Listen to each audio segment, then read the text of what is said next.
Buenas tardes, nos encontramos hoy con el ingeniero aquí a mi lado. Hugo López Villegas, docente del Instituto Tecnológico del Valle de Morelia. Con el cual a continuación haremos una pequeña entrevista sobre preguntas relacionadas al tema de la agricultura hoy en día en México. Sí. ¿Cuáles son las tres principales obstáculos más allá del financiamiento que impiden a los pequeños y medianos productores mexicanos adaptar tecnologías de agricultura de precisión, sensores, drones, y cómo se pueden superar a nivel de política pública y extensión rural? Bueno, uno de los problemas que aqueja el campo es la resistencia a la adopción de nuevas tecnologías, o sea, capacitación hacia los productores en donde conozcan estas nuevas innovaciones que les permiten hacer más eficiente sus procesos de producción. Eso por un lado. Y por el otro lado, pues el financiamiento es importante, la parte económica es importante, no la podemos dejar de lado porque se ocupan los recursos. Muchos productores pues producen para autoconsumo, entonces les es complicado esa adopción de nuevas tecnologías. Además, por condiciones de seguridad también, desafortunadamente no se da esta adopción de tecnologías, porque se ha vuelto un problema muy serio, sobre todo en México. Entonces, no es tanto que no haya apoyo, el apoyo se da, pero desafortunadamente hay otras situaciones ajenas al agricultor que le impiden a veces hacer esa adopción de tecnología. Es importante que se corrija esta parte social para que pueda prosperar el campo, ¿sí? Pueda crecer en tecnología, en productividad, y ayude eso a mejorar las condiciones económicas de los productores. ¿Qué tecnologías de bajo costo y fácil implementación han demostrado el mayor retorno de inversión y efectividad para mejorar la producción en el contexto de la agricultura de subsistencia o temporal en México? Bueno, hay mucha tecnología rústica, si así lo podemos decir, que ha servido a mejorar esos procesos de producción cuando no se cuenta con la tecnología que actualmente existe. Mucha de esa tecnología es, repito, rústica pero eficiente. Pues hay metodologías que permiten dar un buen manejo a cualquier cultivo en esas condiciones. Por ejemplo, si yo quiero saber cómo regar adecuadamente un cultivo, existen métodos que me permiten determinar pues, cuál es la lámina de riego que voy a aplicar sin necesidad de hacer una inversión que implique un alto costo como un sistema de riego, ¿no? Una de esas tecnologías pues es el método del tanque vaporímetro, ¿sí? Y eso me permite manejar de manera correcta el uso del agua. Uno como agrónomo pues se tiene que adaptar a las condiciones de trabajo, sea o no sea con tecnología, y eso permita hacer más eficiente la productividad de los cultivos y a su vez nos permita producir más con menos para mejorar las condiciones de los productores. ¿Cómo puede México avanzar en la creación de una infraestructura digital rural robusta que asegure la conectividad y el manejo eficiente de los datos generados por las tecnologías agrícolas sobre cambio climático y sostenibilidad? Bueno, es complejo el tema, es complicado por muchas situaciones. Lo primero es que tendría que haber un acuerdo entre productores a nivel nacional que quieran hacer ese cambio al uso de las tecnologías aplicadas a la agricultura. Hoy en día pues México apenas está haciendo o está adoptando la tecnología de la agricultura 4.0, cuando en otros países pues ya se habla de agricultura 5.0. Entonces la clave está en el diálogo, la plática entre productores y obviamente después entre productores y el gobierno, para que haya un acuerdo que permita que se adopten estas tecnologías, sobre todo por la actualidad de estos temas de cambio climático, y que permita que toda la información que se pueda generar de manera digital permita a las personas capacitadas que están en los campos agrícolas pues tomar decisiones basadas en las condiciones actuales que permitan pues ser más eficiente en la productividad de los cultivos, ¿no?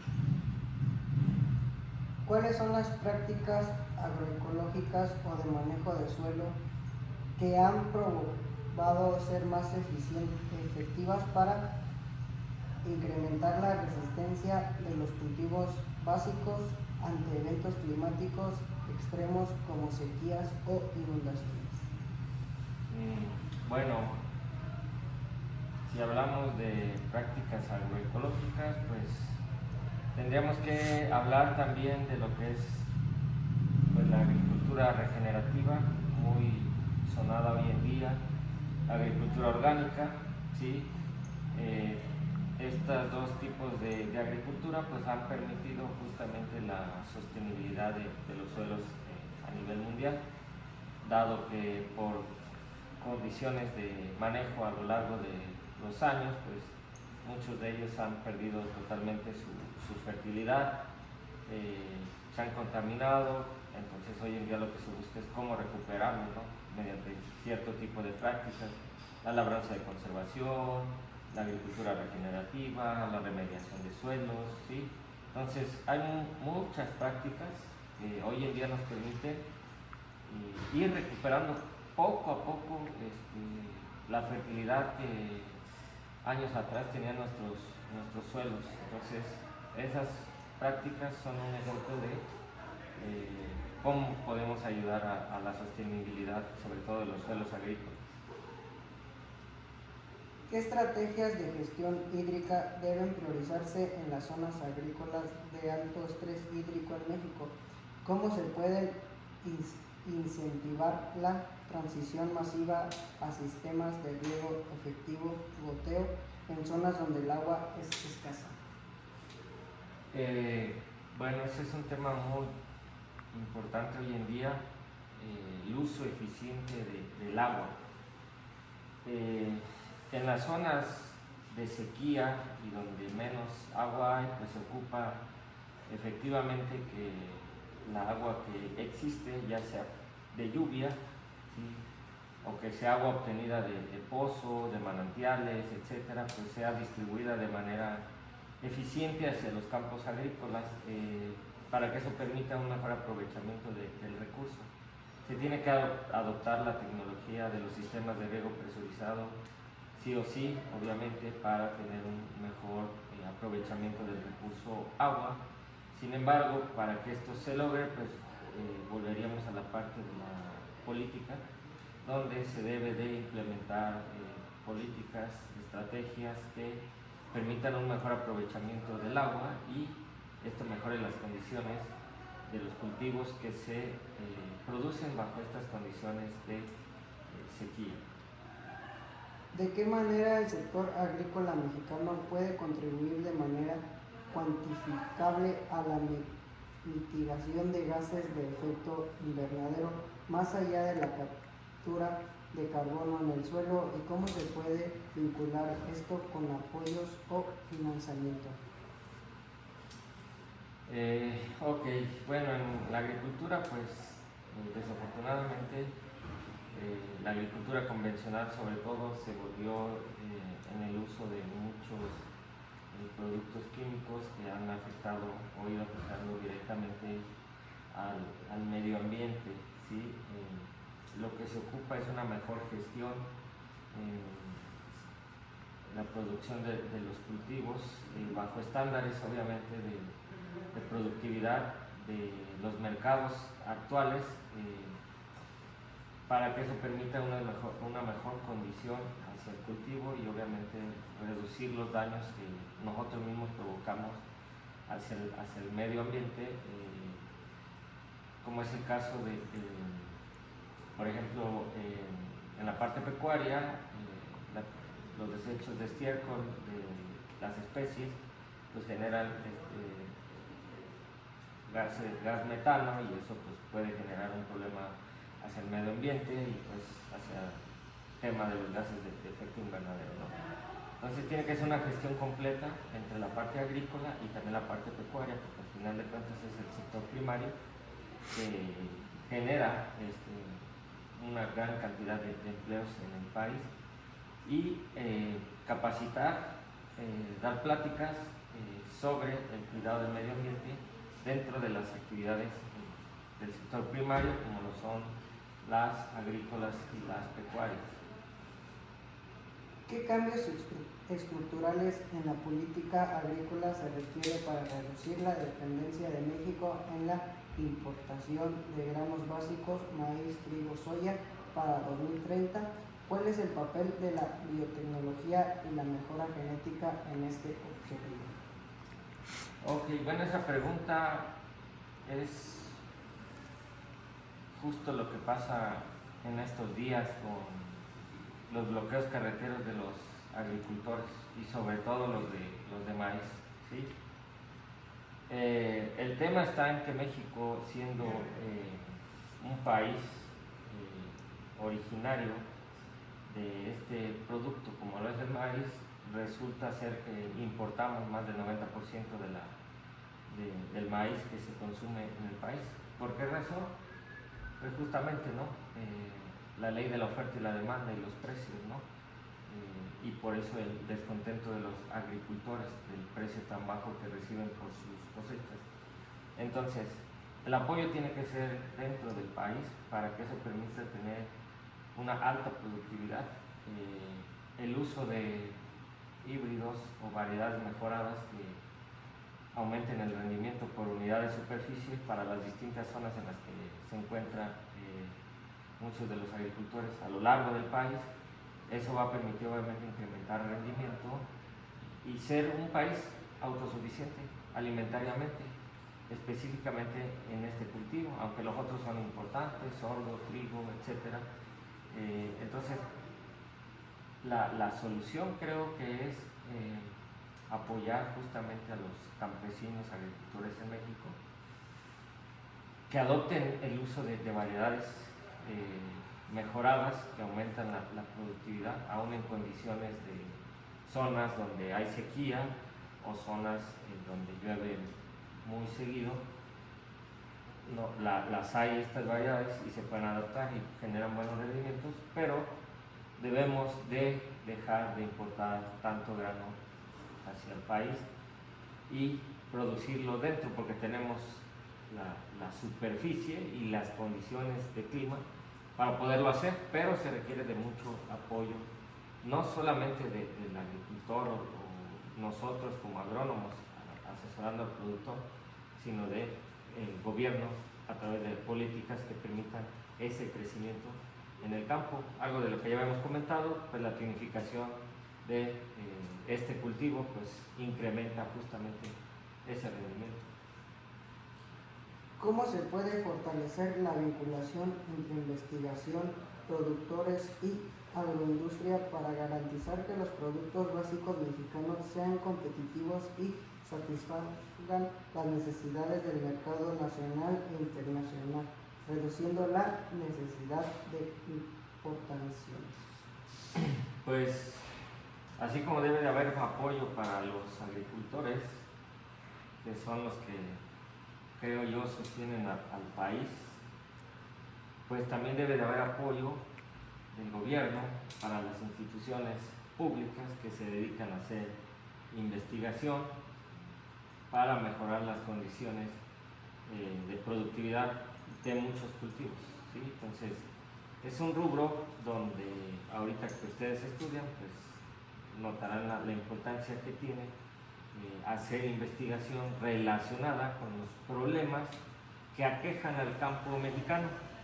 Pero para hacer investigación pues se requiere de recursos que pues propiamente a veces las instituciones públicas no los tienen y necesitan el apoyo del gobierno federal.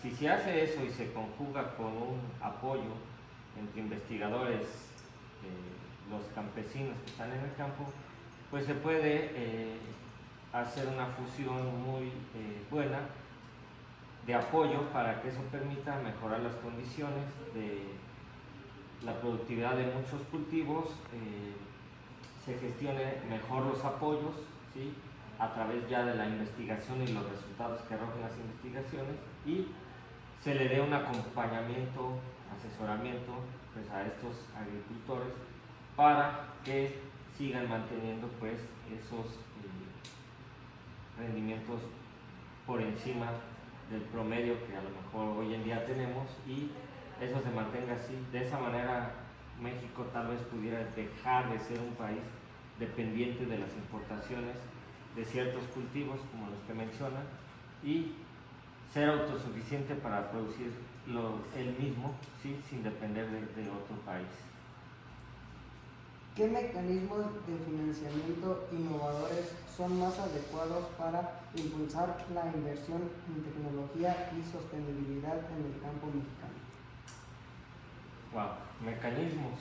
Pues miren, tal vez esta pregunta está un poco compleja a lo que tengo de conocimiento, pero hay instituciones públicas que dan apoyo económico a los productores a través de proyectos, ¿sí?, donde pues, se evalúa el proyecto de la persona que se dirige a estas instituciones, se hace una corrida financiera donde evalúan ventajas y desventajas, y una vez que se corre todo este proceso, pues ya se evalúa si realmente el proyecto es viable o no es viable. De esta manera se puede apoyar con un crédito al agricultor para que pueda solventar pues, los costos de producción que implica ese cultivo pues, a lo largo del ciclo, y a su vez, una vez que se dé